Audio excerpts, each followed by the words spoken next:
계속해서 창세기서를 우리가 살펴보고 있습니다. 오늘 41장 17절에서 40절 말씀입니다. 오늘은 이렇게 좀 요약을 해보았으면 좋겠네요. 흔히 우리가 소 잃고 외양간 고치지 말자라는 말들을 많이 사용합니다. 그런 속담도 다 알고 있으면서 사람들은 자주 소 잃고 외양간 고치려고 하죠. 미리미리 대비해 두면 될 것인데 막상 대충 그냥 넘어가다가 결국에 큰 문제가 발생해서 자기가 가지고 있었던 것들이 얼마나 큰 손해를 보게 되는지 우리는 그걸 알 수가 있습니다. 지금 우리나라 환경도 그런 부분이 있겠죠. 얼마 전에도 그 요소수 때문에 미리미리 평상시에는 이상 없다고 생각했는데 갑작스럽게 문제가 생겨서 화물차들이 움직이지 못하는 그런 상황이 있었습니다. 미리 좀 내다보고 그런 일들을 담당하는 사람들이 그걸 다 대비하고 있었으면 좋았을 텐데 뭐 이 정도면 되겠지라고 생각을 하다가 문제가 발생하게 되어지는 거죠. 그래서 오늘 말씀드리고자 하는 취지는 뭐냐면은 미리 대비하면 어떤 어려움이 오게 되어질 때 문제를 해결해 나가고 쉽게 이겨낼 수가 있다라고 하는 부분입니다. 오늘 이제 요셉이 꿈을 통하여서 앞으로의 일을 어떻게 하라라고 왕에게 파라오에게 말해주고 있습니다. 그러니까 미리 대비하게 하는 그런 주님의 그 꿈을 통해서 꾸게 해주신 것을 통해서 이집트뿐만 아니라 또 야곱의 자녀들 그 후손들 이스라엘 백성들 하나님께서 먹이시려고 또 하나님의 계획이 있어서 그렇게 하신 것 아니겠습니까? 아무튼 어떤 어려움에 있어서 미리 대비하게 되어지면 어떤 어려움이 오게 될 때는 쉽게 이겨내고 부족함이 없게 되어진다라고 하는 부분입니다. 오늘 이제 그런 말씀들을 우리 보시면서 뒤에 이제 이렇게 표현할 건데요. 심판에 대한 해결 방안을 제시해 준다는 거죠. 어떻게 보면 우리가 풍년이 있고 기근이 있지 않습니까? 기근 그러면 하나의 또 심판이라고 볼 수도 있는 거잖아요. 물론 하나님의 계획이 있는 것이지만 지금 우리가 코로나도 그렇지만 얼마 전에도 몇 년 전에도 메르스 때도 있었고요. 뭐 그것뿐만 아니겠습니까? 여러 가지 바이러스들이 많이 일어나고 있잖아요. 근데 질병뿐만이겠습니까? 기근도 있지 않습니까? 성경에도 여러 번의 기근이 나왔던 부분도 있고요. 아브라함 때도 기근이 있었죠. 엄청난 그 기근. 근데 그 기근이 오늘 본문에는 몇 년이 나옵니까? 7년이잖아요. 어마어마한 겁니다. 근데 코로나 지금 우리 몇 년째입니까? 2년, 3년, 뭐 어떤 사람 5년 간다고도 하잖아요. 근데 질병은 괜찮습니다. 질병은 괜찮아요. 그러면 기근은 어떨까요? 더 심할 겁니다. 자, 이제 보세요. 질병은 어느 정도 통제가 될 수도 있어요. 근데 기근이 오게 되어지면 제대로 먹을 것이 없고 나라에서 그걸 공급을 못 해주잖아요. 그러면 사람들이 들고 일어납니다. 여기저기서 폭력이 일어나게 되고 주변 사람 거 빼앗고 안 되면 막 어디든 단체로 뛰어 들어가게 되겠죠. 미국 같은 경우도 보십시오. 예전에 폭동 사태가 일어나면 그냥 이렇게 마켓들은 다 그냥 털리지 않습니까? 우리나라도 많이 LA 폭동 사건 때 털렸지 않습니까? 그래서 우리 또 예부 출신들 한국 사람들 잘 지켜내는 바보도 있습니다만은 그러니까 이런 폭동이 일어나면 어려움 때문에 있는 거 다 없어지게 되고 사람도 죽게 되어지는 부분도 있습니다. 그러니까 어떤 문제에 대한 해결 방안을 제시할 수 있는 그런 사람이 필요하다라고 하는 부분입니다. 오늘 그 사람이 누구겠습니까? 요셉이라는 거죠. 자, 이런 처음에 요약한 이런 말씀들을 기억하시고 오늘 말씀 들었으면 좋겠습니다. 형제들에게 노예로 팔려서 온 요셉은요, 이제 세월이 13년이 흘렀습니다. 그러니까 17세에 이게 노예로 잡혀갔다가 13년이 흘렸어요. 이게 몇 세가 된 거죠? 30세. 이제 파라오 앞에 30세에 이제 서게 되지죠. 아무튼 13년이 흘러서 감옥에서 죄수로 지내다가 파라오의 그 꿈을 해석하기 위해서 부름을 받게 되었습니다. 2년 전에 왕들의 그 관원들의 꿈을 해석해 준 적이 있었죠. 그런 말미암아 파라오의 꿈을 해석할 기회를 얻게 되어진 것입니다. 근데 2년이 지났을 때 2년 동안 얼마나 고통스럽겠어요. 내용은 나오진 않겠습니다만은 내가 분명히 꿈을 해석해 줬는데 나를 좀 기억해 달라고 했는데 그 사람을 어떻게 했습니까? 잊어버렸다는 거죠. 근데 하나님께서 때에 맞추셔서 2년 후에 이제 그것을 기억하셔서 어떤 기회를 주셨다는 것을 알 수가 있는 거죠. 파라오는 요셉에게 꿈을 이야기해 주면서 이 꿈이 무엇인지 해석해 내라고 요구하고 있습니다. 근데 요셉은 이제 증언을 하잖아요. 하나님께서 보여주신 것입니다. 당신에게 보여주신 겁니다. 그러니까 그 당시에 이집트에 신들이 많이 있는데 그 신들의 이름을 부른 게 아니라 요셉은 누구의 이름을, 하나님, 주 하나님을 언급을 하고 있는 거죠. 그런 해석을 해준 내용들을 우리가 보게 되겠습니다. 오늘 뭐 한 절씩 다 뒤에서는 한 절씩 보겠습니다만은 앞에 좀 묶어서 보도록 할게요. 17절에서 24절을 보시기 바랍니다. 17절에서 24절은 파라오가 자신이 꿈이 무엇인지 요셉에게 말해주고 있는 내용입니다. 이미 앞에서 살펴본 그런 내용들이에요. 자, 그 내용을 그냥 읽고 설명을 간단하게 드리겠습니다. 파라오가 요셉에게 이르되 보라, 내가 꿈에 강둑에 서 있었는데 보라, 살찌고 잘생긴 암소 7마리가 강에서 올라와 풀밭에서 뜯어먹더라. 또 보라, 그것들이 뒤를 따라 빈약하고 심히 못생기고 야윈 다른 암소 7마리가 올라왔는데 그같이 나쁜 것들은 이집트 온 땅에서 내가 결코 보지 못하였노라. 그 야위고 못생긴 암소들이 처음에 살진 암소 7마리를 먹었으며 그것들을 먹었으나 그것들을 먹었는지 알 수 없었고 그것들이 여전히 처음과 같이 못생겼더라. 이에 내가 깨니라. 자세히 보면 파라오는 그 꿈을 이제 보면서 자기 느낌을 지금 요셉에게 설명을 해주죠. 앞에서는 그렇게 안 했는데 여기에서는 요셉에게 이야기할 때는 자기 생각도 자기 판단도 그 느낀 것도 함께 지금 같이 말하고 있는 것입니다. 근데 꿈만 정확히 말하는 것이 아니라 꿈에서 본 것들에 대한 자신이 느낀 것들을 다 이렇게 포함하고 있는 거죠. 그래서 이집트 온 땅에서 내가 결코 보지 못하였노라 라고 이렇게 하잖아요. 그러니까 평상시에 여러 가지 것들을 봤는데 그런 것이 아니기 때문에 자기의 느낀 그 판단을 이야기했던 것이죠. 또 그것들을 먹었으나 그것들을 먹었는지 알 수는 없었고 라고 이렇게 표현하고 있네요. 그러니까 자신이 꿈에서 보긴 보았는데 제대로 판단할 수 없었다. 그 얘기를 해주고 있는 겁니다. 파라오가 꾼 꿈은 파라오의 말이 아니라 우리 주님께서 기록해 두신 앞의 내용들을 보면 알 수가 있습니다. 하나님께서는 파라오가 무슨 꿈을 꾸었는지 정확히 말씀해 주고 있는 거죠. 이것은 파라오가 밤에 금방 읽은 그 내용처럼 밤에 꾼 2개의 꿈 중에 첫 번째 꿈을 지금 설명하고 있었던 거죠. 파라오는 꿈을 꿈으로만 생각하고 무시한 것이 아니라 어떻게 보면 계시적인 예언적인 그런 의미가 담겨 있다는 것을 생각을 하고 그래서 이것을 해석해 줄 자를 찾았는데 자기들의 사람들은 없었다는 이야기죠. 근데 누군가 이것을 해석해 줄 사람들을 찾았는데 그 사람이 바로 요셉이었다는 것이죠. 계속해서 보겠습니다. 22절에서 24절을 보십시오. 파라오는 자신이 두 번째 꾼 꿈에 대해서도 알려주었는데 내가 꿈에 보니 보라, 줄기 하나에 꽉 차고 좋은 이삭 7개가 나오더라. 또 보라, 그것들의 뒤를 따라서 시들고 가들며 동풍에 마른 이삭 7개가 솟아나오더니 그 가는 이삭들이 좋은 이삭 7개를 삼켰노라. 내가 이 꿈을 마술사들에게 말하였으나 그것을 내게 밝히 보이는 자가 없었느니라 하니라.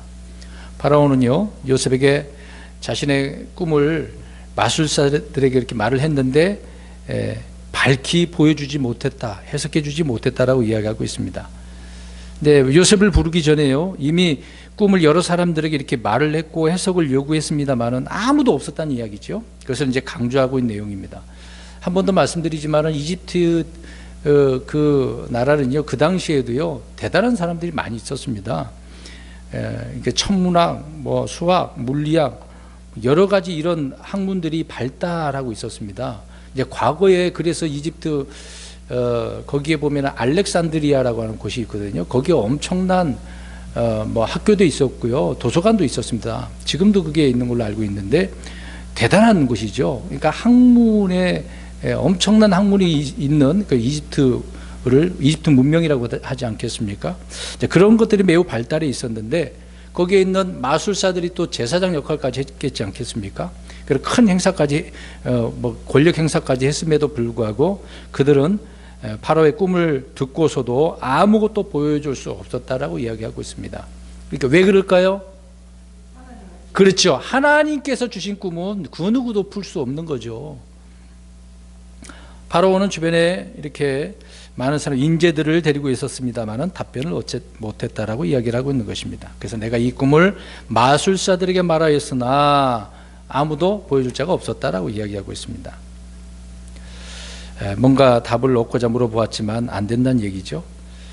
흔히 이제 이렇게 표현할 수 있습니다. 내게 이런 사정이 있습니다. 어떻게 하면 좋겠습니까? 이렇게 물어보는 사람들에게 이렇게 누군가 내게 보여줄 자가 없었다라고 그런 말들을 해버리면 그런 체험하는 사람도 많이 있지 않습니까? 답답하잖아요. 그런 상황이면.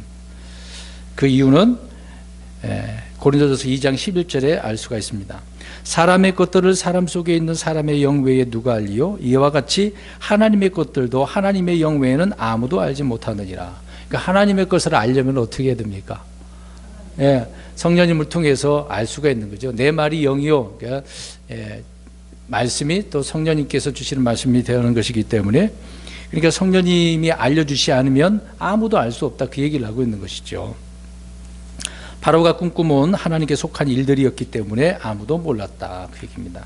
세상에 속한 일들이나 사람들의 일이었다면 마귀의 영들로 충만한 마술사들이요 충분히 그것을 해석해 줄 수가 있었겠죠. 세상적인 거면 충분히 마술사들도 할 수 있습니다. 점쟁이들도 다 말해줄 수가 있어요.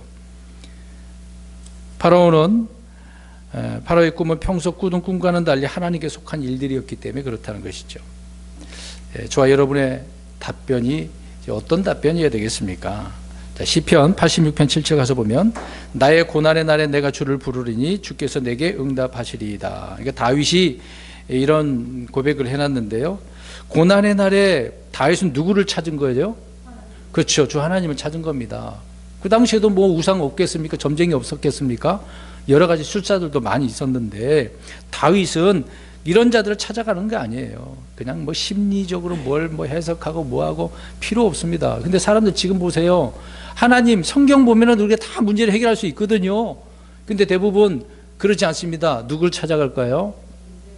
점쟁이, 심리학자. 요새 자기 말을 들어주고 막 이해해주고 감싸주고 그럴 사람들을 찾아가잖아요. 사정을 누구에게 이해해주고. 특히 이런 심리학자들 많이 찾아갑니다. 그래서 교회에서도 그런 심리학 공부해가지고요, 그 사람을 어떤 감정을 터치해주고 그러긴 하는데, 저는 뭐 어느 정도는 이해를 할 수 있는데 그게 다가 아니거든요. 그리스도인들은 주님께 해답을 얻어야 됩니다. 이거는 먼저 그렇게 해야 되는데 사람들이 먼저 그러지 않는다는 거죠. 이게 잘못된 것입니다. 이거는 순서를 좀 바꿔야 되죠.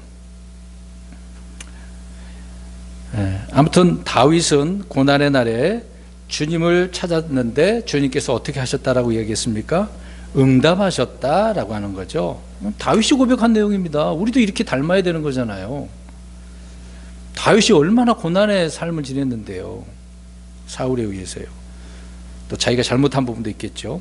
또 시편 118편 5절에 내가 고통 중에 주를 부르니 주께서 내게 응답하시고 나를 넓은 곳에 세우셨도다. 주님께서 응답하셔서 문제를 해결해 주셨다라고 이야기를 하고 있는 것이죠. 또 시편 50편 15절에도 고난의 날에 나를 부르라 내가 너를 건지리니 내가 나를 영화롭게 하리로다. 주님께서 건져주신다고 이야기를 하고 있습니다. 그러니까 파라오는 아무도 없었어. 이 문제를 해결하려면 누가 있어야 되는 거죠? 요셉이었다. 또 하나님께서 그렇게 다 계획 가운데 상황도 만들어 주시잖아요.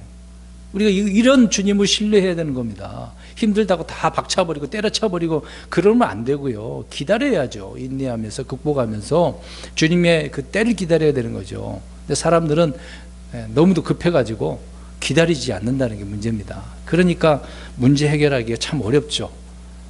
더 쉽게 될 일을 더 어렵게 만들어버리는 것이 자기 스스로가 되는 것이죠. 파라오는 그런 상황이었는데 주님께서 보내주신 요셉을 통하여 지금 문제가 해결되고 있는 장면을 보게 되어집니다. 25절 보십시오. 요셉이 파라오에게 이르되 파라오의 꿈은 하나이니이다. 하나님께서 친히 하시고자 하시는 일을 파라오에게 보이셨나이다. 파라오는 요셉에게 자신이 꾼 두 개의 꿈을 말해 주었는데 그것을 들은 요셉은 명료하게 그냥 그 앞에서 바로 그냥 얘기해 주죠. 파라오의 꿈은 하나다, 두 개다. 꿈을 두 개를 이렇게 꿨는데 하나다라고 이야기를 하고 있습니다. 그러니까 두 번의 꿈, 두 개의 꿈이 한 가지를 말하고 있다는 거죠. 이제 성경은 주로 이렇습니다.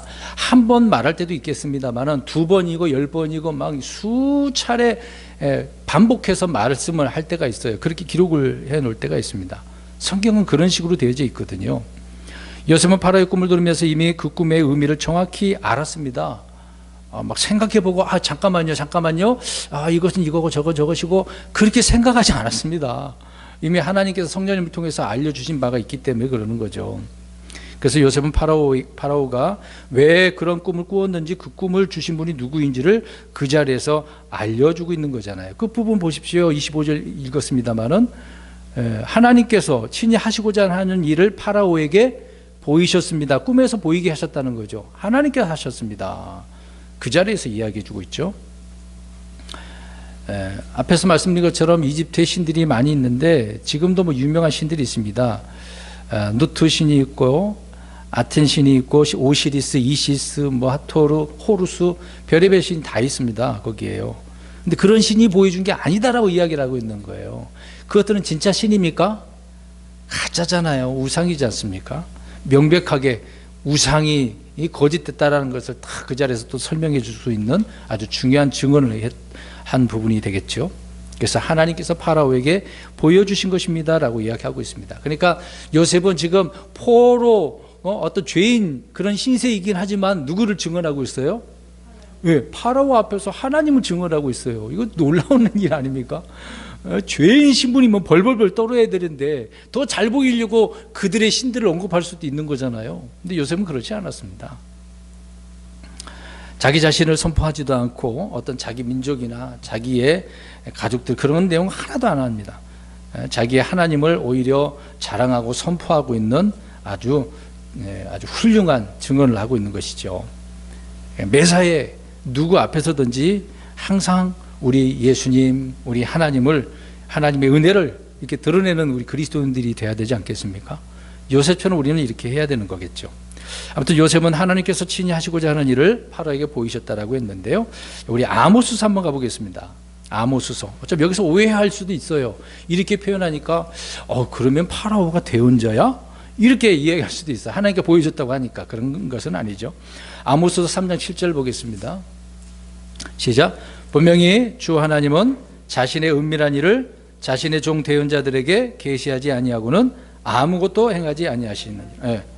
자기의 종 대언자들에게 계시하신다. 은밀한 일을 그렇게 하겠다라고 하셨습니다. 이 말씀을 적용시켜서 그러면 파라오가 대언자냐? 아니라는 거죠. 여기에서 대언자는 누구예요 지금요? 아니 파라오하고 누구죠? 요셉이죠. 요셉이 대언자죠. 주님은 파라오에게 꿈을 보이시고 그 꿈의 해석을 요셉에게 계시함으로써 요셉이 기름 부은 자고 하나님의 영이 거하는 대언자임을 알려주고 있는 그런 장면인 것이죠. 시편 104편의 그 의미를 알 수가 있습니다. 아무튼 요셉의 입에서 나온 말은요, 문자 그대로 성취됨으로써 파라오와 그 온 이집트 사람들이 요셉이 하나님의 사람이라는 사실을, 대언자이라는 사실을 알게 해준 거죠. 이거를 주께서 그렇게 하신 것입니다. 만약 요셉이 말한 것이 그대로 풍년, 기근 둘 다 이루어지지 않으면 대언자예요, 대언자가 아니에요? 아니죠. 반드시 대언자가 한 말은 그대로 이루어지는 거 아니겠습니까? 그래서 그것을 확인하라고 그러잖아요. 민수기 신명기에 이스라엘 백성들에게 앞으로 이런 자가 누가 뭘 말한다 그러면은 그것이 진짜 이루어졌는지 안 이루어졌는지 보라는 거죠. 안 이루어졌으면 그 사람 말한 사람을 어떻게 하라고 그랬어요? 돌로 쳐 죽이라고 그랬습니다. 그러니까 대언은 그 성취 여부로 대언자가 진짜냐 가짜냐라는 것을 구분할 수가 있는 거죠. 그러니까 요셉은 대언자니까 그 꿈의 해석을 그렇게 해줌으로 인해서 명백히 하나님의 사람이라는 것을 파라오뿐만 아니라 온 이집트 사람들이 벌벌벌 떨게 되어지는 거죠. 와, 정말 하나님의 사람이구나. 아주 중요한 부분이라는 것을 알 수가 있는 것입니다. 그 다음에 41장 26, 27절을 보겠습니다. 요셉의 그 명쾌한 해석인데요. 좋은 암소 7마리를 7패요. 또 좋은 이삭 7개도 7패니 이 꿈은 하나이니이다. 그것들을 따라 올라온 야위고 모성인 암소 7마리는 7패요. 또 동풍에 말라 속이 빈 이삭 7개도 기근이 드는 7패니. 이때 앞에서 잠깐 언급했던 부분이긴 하지만요. 이것을 들으면서 막 분석하고 연구하고 고민하고 그런 내용이 있어요, 없어요? 그냥 즉각 설명을 해주잖아요. 하나님께서 요셉에게 알려줬기 때문에 그래요. 지금은 이렇게 될 수가 없는 거죠. 증문 즉답 뭐 이런 거지 않았습니까? 즉시 누가 물어보면 즉답을 바로 해주는 거죠. 뭐 어떤 이 불교에서도 그렇게 하는 분들이 있더라고요. 그건 철학적인 것이지. 그러니까 세상적인 것은 다 그렇게 할 수가 있다고요. 하나님의 것은 쉽게 모르는 거죠.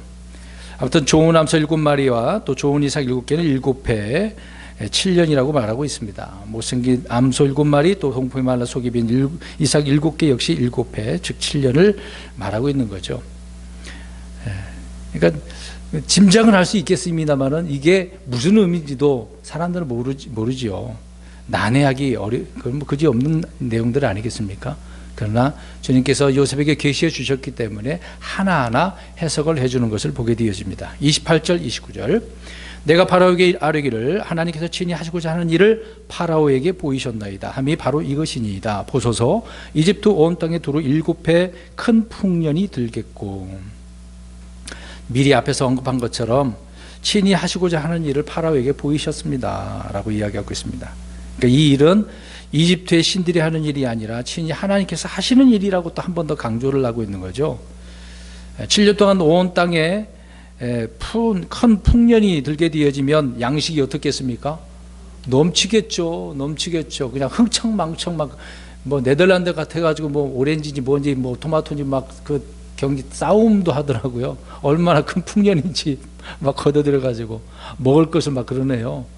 근데 이제 그러다가 그 다음에 뭐 기근이 오면 어떻게 하겠습니까? 저장을 잘 해놔야 되는데 아무튼 큰 7년 동안 풍년이니까 얼마나 넘치겠습니까?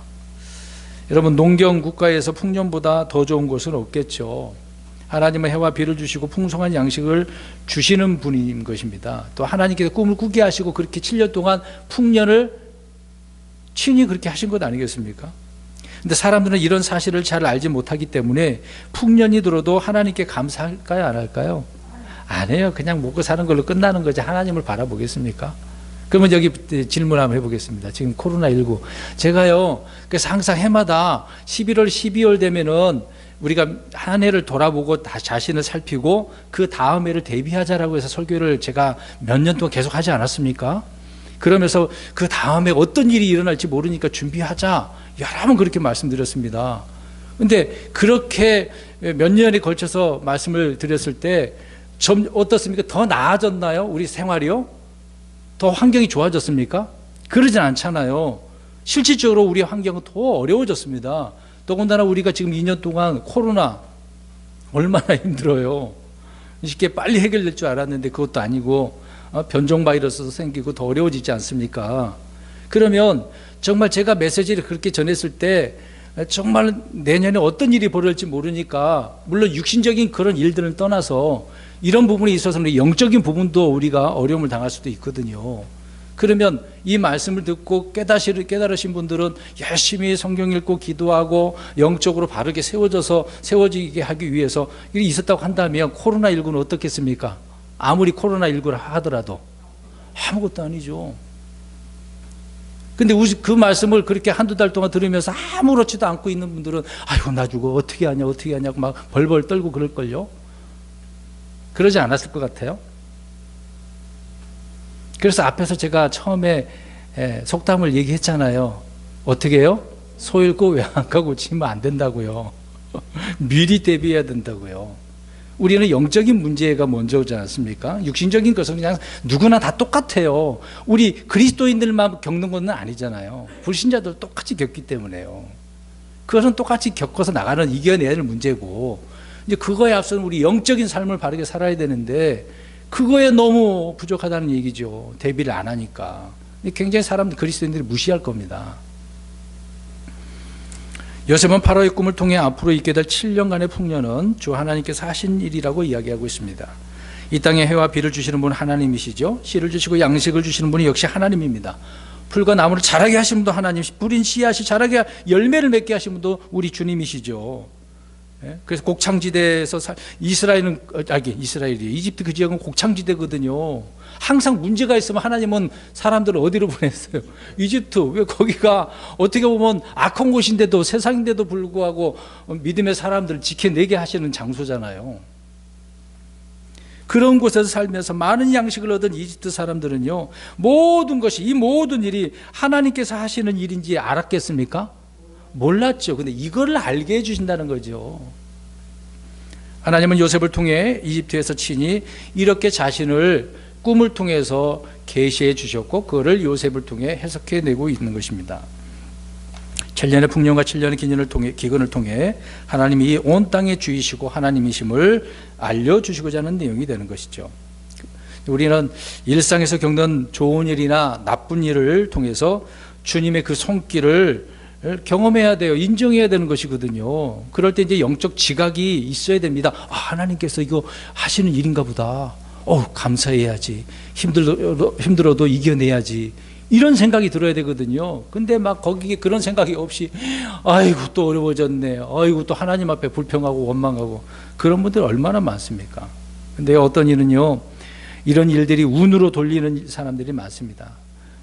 보세요. 이제 코로나가 갑자기 사라지는 경우도 있거든요.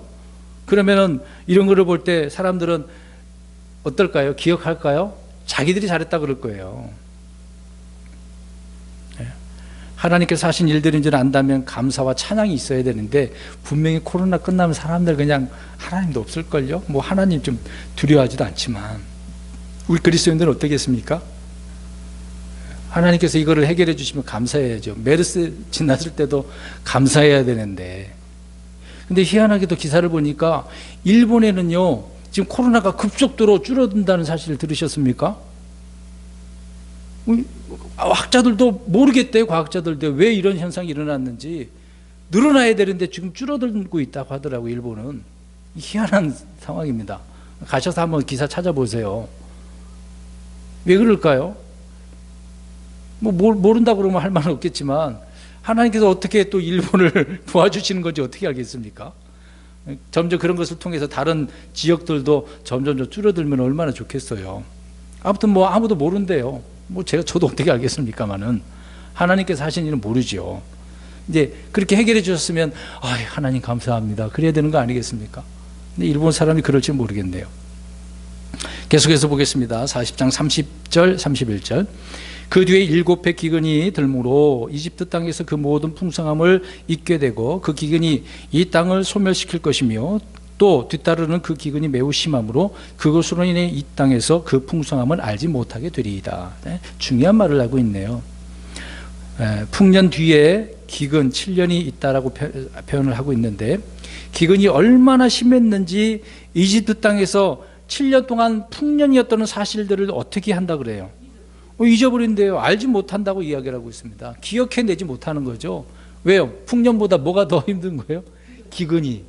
그러니까 보세요. 코로나19 지금 2년 겪고 있는데 그 전에 우리가 하나님께 주신 은혜는 생각할까요? 안 할까요? 다 잊어버렸을 거예요. 지금 코로나 이거 경제적인 거 어려워. 그것만 생각할걸요. 이게 인간입니다. 우리는 해마다 풍년이 들든지 아니면 흉년이 들든지 가뭄이나 아니면 태풍이나 지진 등 다양한 일들을 겪고 있어요. 그 모든 일들은 사람들이 만드는 일이겠습니까? 아니잖아요. 하나님의 계획 안에 다 움직이고 있는 겁니다. 누구 사람들이 한 거 아닙니다. 세계 나라들에서 그동안 농업 기술의 발달로 식량 문제를 해결하고 그래서 많은 도움을 얻고 도움도 주고 그러잖아요. 그래 이렇게 식량 문제를 해결하기 위해서 여러 가지 기술도 발달되고 하긴 합니다. 이것을 통해서 심각하다는 사실들을 깨닫고 있긴 하지 않습니까?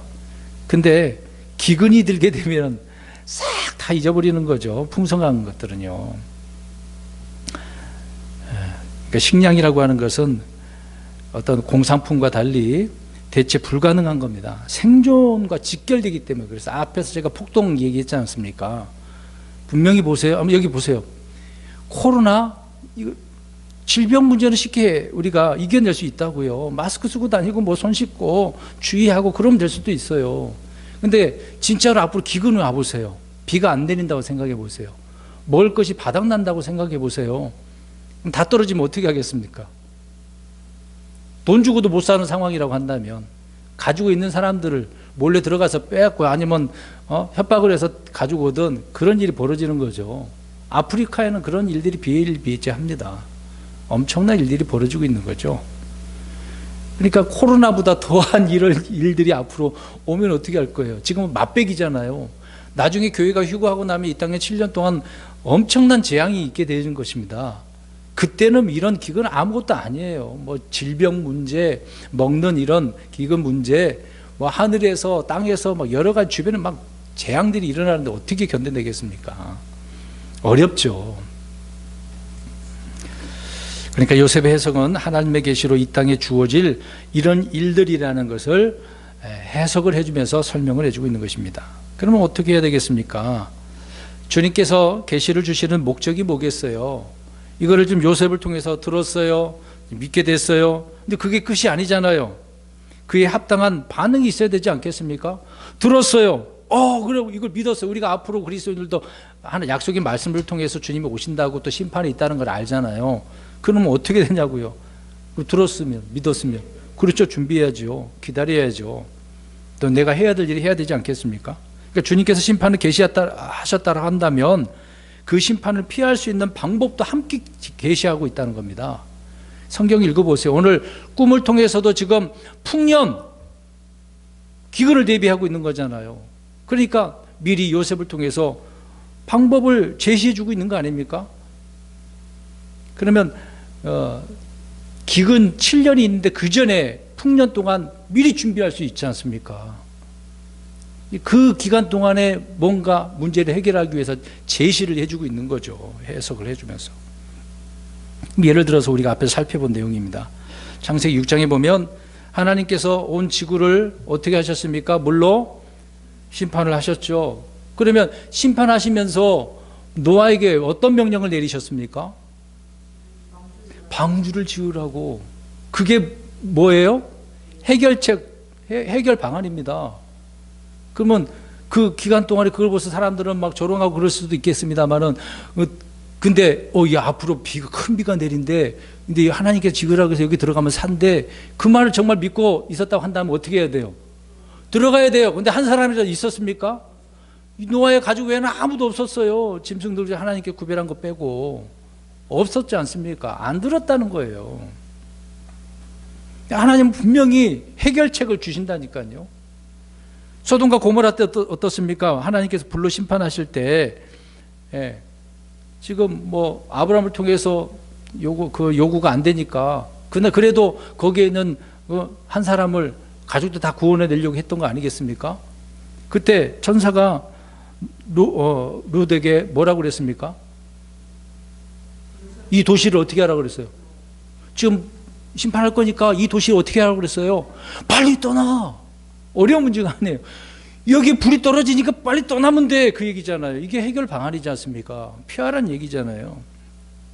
오늘 나중에 이제 있을 출애굽기의 내용이 나오지만은 이집트에 10가지 재앙 중에서 마지막 이제 재앙이 있지 않습니까? 장자 재앙이잖아요. 그때 사람들이 다 살려면 어떻게 해야 되는 거죠? 이 두 사람들이나 이스라엘 사람들이나 문에다가 6월절 어린 양의 피를 바르는 거죠. 주님의 명령에 따라. 그러니까 해결책을 주셨잖아요.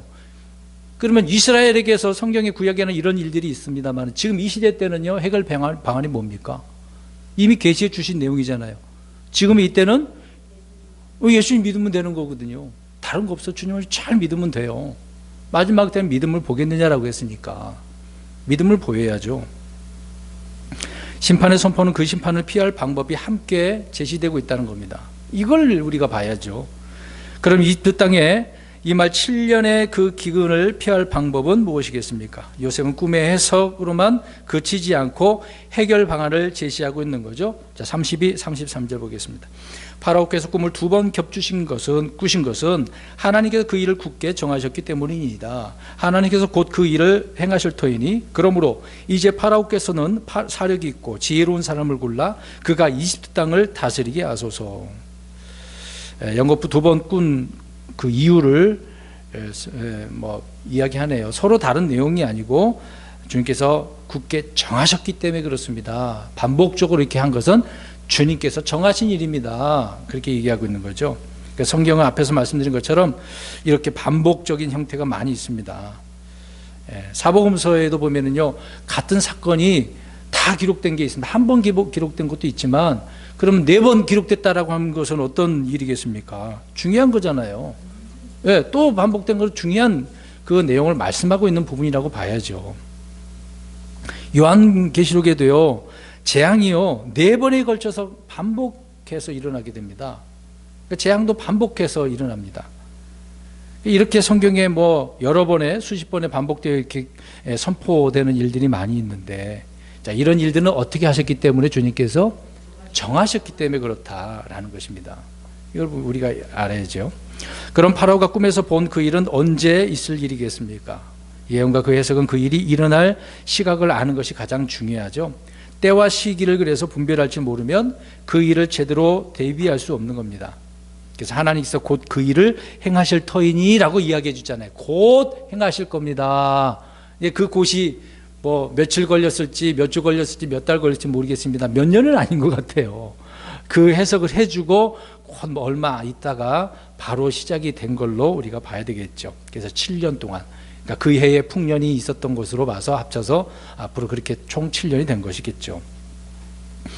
7년간의 풍년과 기근은 먼 훗날 있을 일이 아니라 곧 터질 일이다, 그 얘기입니다. 총 14년이긴 하지만 어떻게 보면 길다라고 볼 수는 있겠는데 그런 일은 아니라는 거죠. 곧 터질 일이다라고 요셉은 이야기해 주고 있는 것입니다. 그래서 먼 훗날에 있을 일이 아니라 곧바로 이집트 땅에 일어날 일이다, 그 얘기입니다. 요셉은 파라오에게 사력 있고 지혜로운 사람을 골라 그가 이집트 땅을 다스리게 하소서라고 이야기를 하고 있네요. 근데 이렇게 말할 수 있는 그런 위치입니까? 사실상 아니잖아요. 어떻게, 그러면 보세요. 사실 누가 치리해야 되는데요? 파라오가 해야 되는데 지금 다른 사람을 세우라고 이야기하고 있잖아요. 왕이 직접 다스려야 되는데, 그러면 왕권이 있어야 되는데 그럼 다른 사람을 세우면 자기가 좀 위축될 수 있는 건 아니겠습니까? 그러나 이렇게 말하는 것은요, 파라오 앞에서 요셉은 담대하게 주께 받은 지혜로 말하고 있는 겁니다. 죄인 신분이면 벌벌 떨 수밖에 없는 거죠. 당당한 겁니다. 주님의 말씀을 전할 때는 당당해야죠. 다음 읽습니다. 34, 35절. 파라오께서는 또 이 일을 행하시되 곧 이 땅에 직무 수행자들 두시어 그 7해 풍년에 이집트 땅의 5분의 1을 취하시고 그들이 다가올 그 좋은 해 동안에 모든 식량을 거두고 그 곡식을 파라오의 손밑에 쌓아두어 도시들 안에 식량을 간직하게 하소서. 구체적으로 무엇을 어떻게 하라고 지금 설명까지 해줍니다. 치리자를 세우고 이렇게 하십시오라고 설명을 상세하게 하고 있는 거죠. 그러니까 어떻게 보면 요셉이 행정가예요, 행정가. 이런 말 정도 술수술 할 수 있을 정도는 요셉의 머리에는 막 그런 지혜도 있었다고 우리가 봐야 되는 거겠죠. 또 그러니까 7년 동안 풍년 기간 동안 세금을 얼마나 내라는 이야기예요. 5분의 1이면 몇 퍼센트입니까? 20%예요. 어마어마한 거예요. 요새 뭐 세금 막 얘기가 많이 나오고 있잖아요. 나름대로 뭐 세금을 걷어서 나라 운영하려고 하긴 하겠습니다만은, 근데 여기에는 보니까 20%네요. 7년 동안. 근데 이 20%는 누구의 것이 되는 거죠? 파라오의 것이 되는 거죠. 그래서 나머지 식량들도 다 거두어서 파라오 손 밑에 두라고 이야기를 하고 있습니다. 대비하는 그런 차원이죠. 그러니까 식량에 대해서 자율적인 어떤 시장 경제나 민간 경제가 아니라 완벽하게 나라가 통제하는 겁니다. 이런 면에서 보면요, 나라가 제대로 통제되려면 이렇게 해야 되는데 이 당시에는 왕권 때니까요. 지금은 민주주의는 어려운 부분도 많습니다. 법도 제정해야 되고요. 아무튼 요셉은 이때 이미 국가의 위기를 대비하는 어떤 비상 그런 체제, 경영 체제를 선포하고 있는 내용입니다. 그래서 평화의 때에 다가올 위기를 대비하자라고 하는 그런 얘기죠. 그러니까 소 잃고 외양간 고치는 일이 없도록 이렇게 미리미리 준비합시다, 그 얘기를 하고 있는 것입니다. 앞으로 다가올 일을 정확히 알지 못하면 어떻게 문제를 할 수 있겠습니까? 아니까 미리 어떻게 하는 거죠? 대비하고 있는 겁니다. 그러니까 아는 사람은 걱정이 없다니까요. 모르는 사람은 벌벌 떨어져 그런 일들이 발생하면요. 아무튼 이런 계획안까지 온전히 선포하면서 주님의 말씀을 전하고 있는 것을 보게 되어집니다. 성도들은 얼마 지나지 않아 있게 될 심판을 우리는 알고 있죠. 우리가 교회가 앞으로 하늘로 올라가게 되어지면, 부활하나 휴거하게 되어지면 이 땅은 어떻게 된다고요? 7년 전 3년만 후 3년만은 엄청난 일이 일어납니다. 특히 이 후 3년만은 야곱의 고난으로서 주의 날이잖아요. 그러면 이런 일들을 우리는 알고 있으니까 사람들에게 어떻게 해야 돼요? 피할 방법을 제시해 주는 거죠. 예수님 믿어야 돼. 교회가 돼야 되라고요. 믿든지 안 믿든지 해야 되겠죠. 36절입니다. 그 식량을 이 땅을 위해 저장하여 이집트 땅에 임할 7해 기근을 대비하시면 이 땅이 그 기근으로 말미암아 멸망하지 아니하리라 하니라. 7년의 그 풍성함을 통해서 식량을 저장하게 되어지면 기근을 대비할 수 있다. 멸망하지 않을 거다라고 하는 해결책을 이야기하고 있는 것이죠. 그렇지 않으면 백성들뿐만 아니라 이집트의 왕조까지 다 무너지는 일이 아니겠습니까? 나라가 완전히 망하는 거죠. 여러분, 경제적인 파산이 일어나게 되어지면 말씀드린 것처럼 사람들은요, 식량을 차지하기 위해서 난리 납니다. 큰일 나는 거죠. 나라가 위태하게 되어집니다. 그러니까 앞으로 코로나 문제 그 다음에 기근이 온다고 한다면 안 오기를 바라야죠. 사실상 그래야 되지 않겠습니까? 만약에 이런 일이 오면 어떻게 하시겠어요? 미리 사재기 좀 하시겠습니까? 사재기죠. 전투 식량도 모아놓고 집에다가 창고에다가 생수도 사놓고 라면도 사놓고 그러시겠습니까? 예?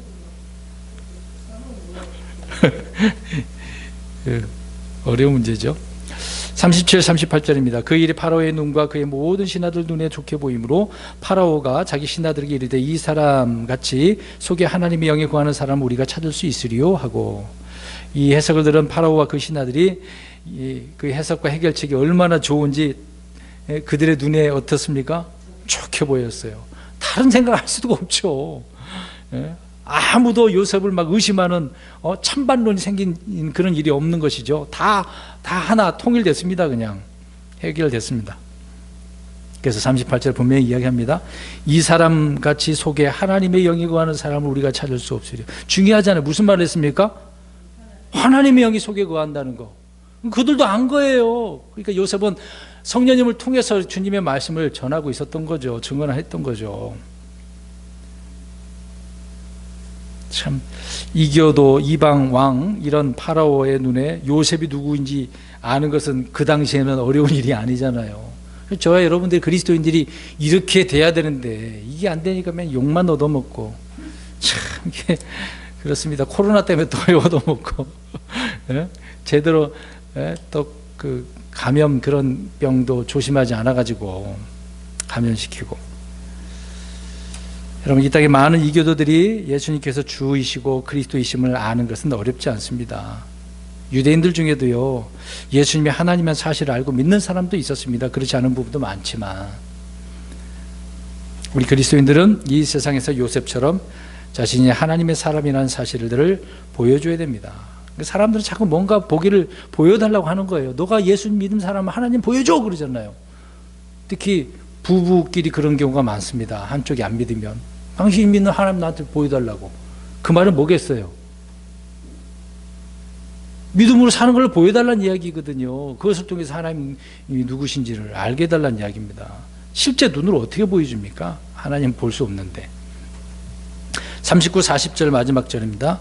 요셉에게 이르되 하나님께서 이 모든 것을 내게 보여주셨으니 너와 같이 사르게 있고 지혜로운 자가 없도다. 너는 내 집을 다스릴지니라. 내 온 백성이 내 말에 따라 치리를 받으리니 나는 왕자에서만 너보다 높으리라 하니라. 파라오는 요셉에게 하나님이 거하는 사람, 영이 거하는 사람, 지혜로운 자라고 평하면서 자기 집을 어떻게 하라 그래요? 다스리라. 이게 나라를 맡긴 거죠. 감독자로 세웠습니다. 자, 앞에서도 여러 번 말씀드린 내용인데, 요셉은 아버지 집에서도 형제들을 어떻게 하는 자였어요? 감독가 했어요. 또 보디발의 집에서도 그 집을 어떻게 하는 자였습니까? 감독가 했어요. 감옥에서도 어떻게 했어요? 감독이었어요. 파라오 집에서도 감독이에요. 계속, 그러니까 어떤 상황에서도 하나님은 요셉을 어떤 자로? 감독자로, 지휘자로 세워주셨던 거죠. 여러 번 말씀드렸던 내용입니다. 환경이 좋든 안 좋든 하나님은 그런 현실 속에서 우리를 일꾼으로 쓰시고 계신다는 거죠. 근데 우리가 인식을 해야 돼요. 내가 이런 환경에서 주님을 어떻게 높이지? 직장 생활할 때도 그렇거든요. 우린 내가 그리스도인이라는 사람 주변에 안다고 한다면 더 우리가 그런 상황 속에서 주님을 보여줘야 돼요. 내가 어떤 자라는 거. 근데 맡겨질 일들도 잘해야 되지 않겠습니까? 대충 하고 그냥 월급만 축내는 월급충 뭐 그러잖아요.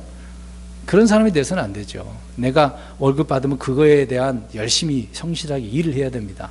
보여줘야죠. 그러면은 그런 사람이, 나를 일시킨 그 사장이, 대표가 얼마나 좋아하겠습니까? 더 인정해 주잖아요.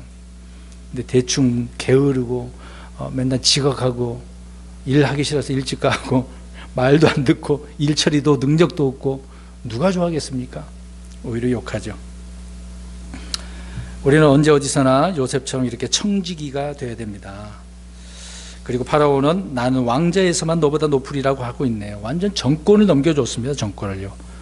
이 부분에서 우리가 보면 파라오가 이 부분에 있어서는요, 영적인 의미입니다. 파라오는 왕자에 계신 우리 아버지를 의미합니다. 하나님, 주 하나님을 의미하고 있고요. 또 요셉은 예수 그리스도를 예표하고 있죠. 여기서요, 하나님께서 이 모든 것을 내게 보여주셨다라고 이야기를 하고 있습니다.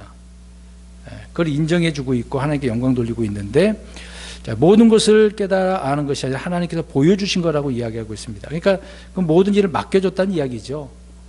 우리 예수님도 아버지께서 맡겨줬기 때문에 그 권능을 행하신 것처럼요. 이런 부분을 예표하고 있다라고 하는 것입니다. 아무튼 중요한 것은 하나님께서 보여주셨다라고 말을 하고 있는 것이죠.